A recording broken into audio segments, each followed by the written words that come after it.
يا صباح الورد، يا صباح السكر، يا صباح الرضا على قلوبكم. ربنا يوسع ارزاقكم. دعوة حلوة كده من قلوبكم بصلاح الحال. تعالوا هاخدكم معايا مشوار وهقول لكم ايه اللي حصل معايا بالتفصيل وايه الحكاية. يلا بينا. السلام عليكم ورحمة الله وبركاته. ازيكم يا اغلى اخواتي؟ ان شاء الله تكونوا بخير وباحسن حال. طبعا دلوقتي كلكم بتقولي رايحة فين يا مامتي؟ رايحة سوق الخصوص في القليوبية بعد المرج القديمة القاهرة. السوق دوت كل يوم هنزل لكم فيه الأسعار على قناة مامتي طباخة. كل اللي عايز يعرف الأسعار هسيب له اللينك في أول تعليق مثبت. رايحة بقى السوق وهنشوف ايه اللي هيحصل هناك. بالله عليكم ما تنسونيش بأحلى لايك وشير عشان القناة تكبر بيكم. تعالوا نصلي على رسول الله عليه أفضل الصلاة والسلام. بصوا بقى وصلت هنا، دي محطة عثمان.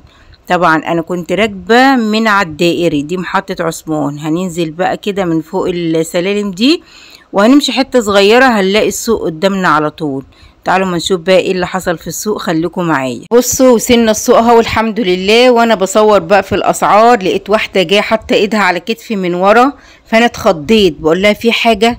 فبتقول لي جوزك متجوز عليكي ومخلف 4 بنات. بقول لها جوز انا حسيت ان رجليا قصدي قلبي وقع في رجليا من الخضه. فتعدلت لها فبقول لها ايه الحكايه؟ فهي قالت لي الحكايه، انا هقول لكم دلوقتي الحكايه بالتفصيل، بس اما نشوف الاول المشتريات اللي احنا اشتريناها من السوق، لان لحد دلوقتي انا مش مستوعبه اللي هي قالتهولي. بصوا بقى الطماطم يا جماعه رافعه خالص في السوق، بتبدا من 13 لحد 16 جنيه. انا جبت الطماطم دي ب 14 جنيه ما شاء الله حلوه. وعندكم برضو جبت كيسين من مكرونه. بصوا والله لحد دلوقتي مش عارفه اتلم على نفسي من اللي هي قالتهولي. جبت كيسين مكرونه اللي هي حوا ديت، الكيس ب15، الكيسين ب30 جنيه. وكيس ملوخيه بسمه ب15. احسبوا بقى انتوا يا جماعه، والله انا مبقاش فيا دماغ خالص النهارده، مش عارفه مالي. وكيس ملح ب5 جنيه. وجبت اللزقه دي عشان احطها على البوتاجاز، على الغطا بتاع البوتاجاز، دي ب15 جنيه.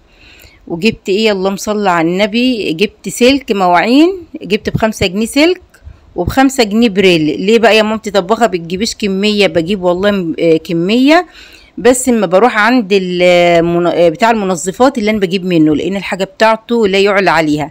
فانا كنت مضطريه اللي انا محتاجه يعني دلوقتي عشان اغسل المواعين، فجبت ب5 سلك وب5 بريل. كده كام المجموع يا جماعه؟ احسبوا كده حوالي 90 جنيه. وكان معايا 10 جنيه في المحفظة، واتبقى 10 جبت بهم فطار وانا جايه. هنعمل بقى احلى غدا معاكم، خليكم بقى معايا من احكي لكم الحكايه ونشوف بقى الغدا اللي احنا هنعمله. بصوا بقى ولعت على الميه اهي وحطيت لها شويه ملح علشان اسلق المكرونه، وكان عندي شويه شوربه قلت هعمل فيهم الملوخيه. تعالوا بقى احكي لكم حكايه الست اللي قابلتني في السوق وهقول لكم ايه اللي حصل بالظبط. بصوا هي اول ما كلمتني انا افتكرت هي بتقول لي جوزك متجوز عليكم ومخلف 4 بنات. هي قصدها جوزها هي، بس انا سمعتها غلط. فما وقفت تعدلت لها واستفهمت منها، فكان هي قصدها على جوزها هي. فبتقول لي جوزي متجوز عليا ومخلف 4 بنات وبخيل وبيصرفش عليا خالص. وقعدت بقى تحكي لي الحكايه، فكانت عايزه اي مساعده، او لو في حد طالب واحده تغسل او تمسح او تعمل شغل البيت يعني اللي انا اقول لهم عليها. فبتقول لي هو دلوقتي كل يوم يضربها ويقول لها ما تجيش من غير فلوس، يعني يخرجها الصبح ويقول لها ما تجيليش من غير فلوس. فبتقول لي انا اجيب له فلوس منين؟ يعني افضل الف في السوق كده اشحت وامد ايدي، او اشوف اي حد يغسل سلم او يمسح او يعمل حاجه؟ انا خلاص تعبت من حياتي. قلت له طب فين اهلك مثلا، او امك او والدك او اخواتك؟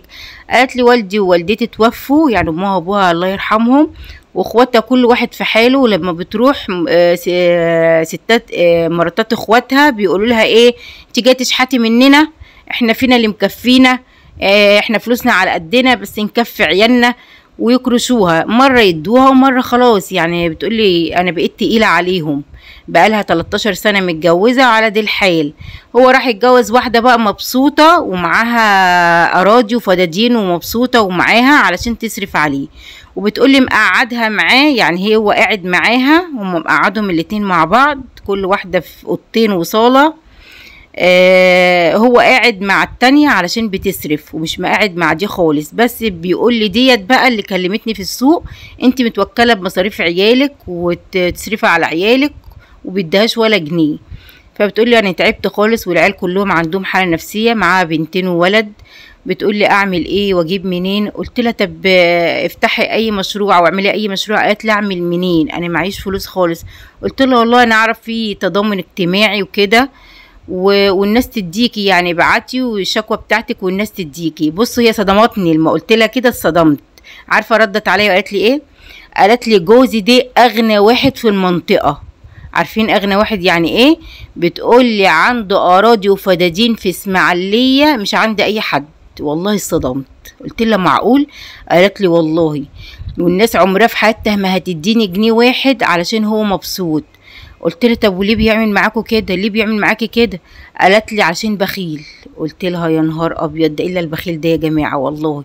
يعني الواحده تتطلق من الواحد البخيل ده ولا يبقى عليها عبء نهائي خالص، يعني كمان ربنا يبقى معاها لو اتطلقت منه. قلت لها طب البخيل ده ملهوش علاج، ده مرض. قالت لي بخيل وبيهونش عليك جنيه. مرة خدت 5 جنيه كانت في جيبه، ضربني علقة موت، كسر لي وشي كله وكسر لي مراخيري، خلى مراخيري نزفت. قلت لها ده وانتي صابرة ليه يا بنتي؟ ما كنت اتطلقتي من زمان منه. قالت لي اتطلق واروح بولادي فين؟